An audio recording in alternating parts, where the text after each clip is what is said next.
Hi everyone and welcome to my channel.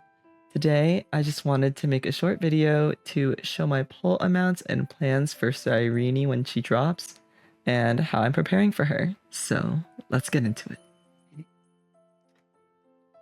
So currently I have around 500 pulls for Cyrene.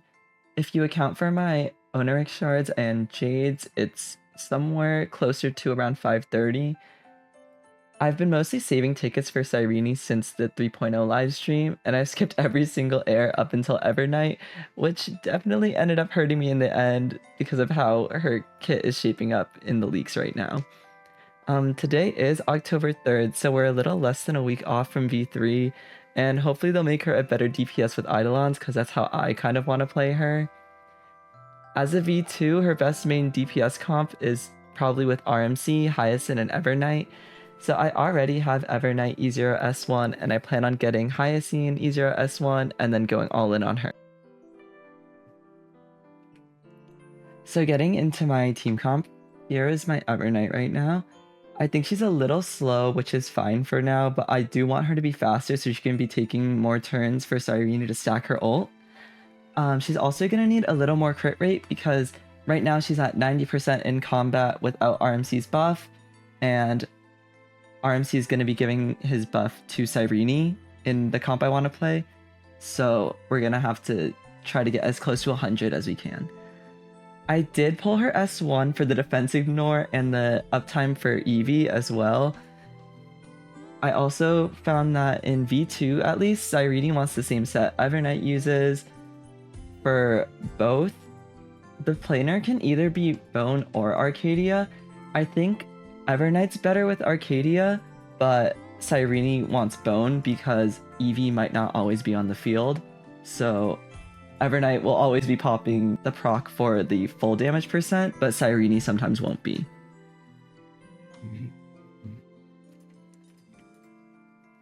For RMC, these are his current stats. He's really fast, but he's also on 2-piece, and he will need a little more crit rate because he'll be getting around 60% from Cyrene, and now his enhanced basic attack has to actually crit. Since he's on 2-piece speed right now, I was thinking of changing him over to Eagle and making a hyper speed set, because after he ults, he wants to basic attack, and he's going to be switching his planer over to the new Amphoria set to give my whole team speed.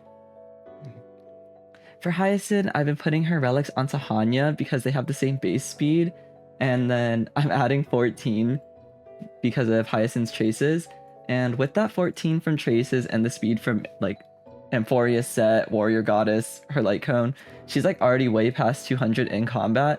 So I think I should be redirecting some of my focus from speed on these substats into HP and crit damage, because Hyacinth herself does so much damage, and I think I should be focusing more on that, and I don't need as much speed. Although overcapping isn't too bad because of the conversion.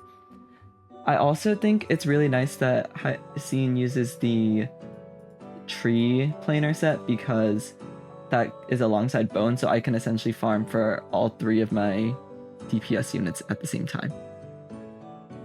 Beyond that, I have almost all of Cyrene's Ascension materials. I don't have any of Hyacinth's, but these aren't really hard to get, honestly. You can get them in like a day and a half if you have 0 fuel. I have so many of the boss mat from Aquila, and I don't have a lot of the Remembrance Trace mats, so that's probably what I'm going to be farming for these next few days. I really didn't anticipate leveling 3 Remembrance characters in a row, so that's probably why I'm so low right now, but I think once I get my stock up, then I can go back into the mines for more relic hunting. And that's basically all I have today. If you have any advice for builds, or if you're going to be pulling for Cyrene, I'd love to hear about it. And if you want to follow my Cyrene journey, I'll probably make an update after her V3 drops, and obviously I'll be posting my pulls, so subscribe if you want to keep up. Thank you so much for watching, and I'll see you next time, okay?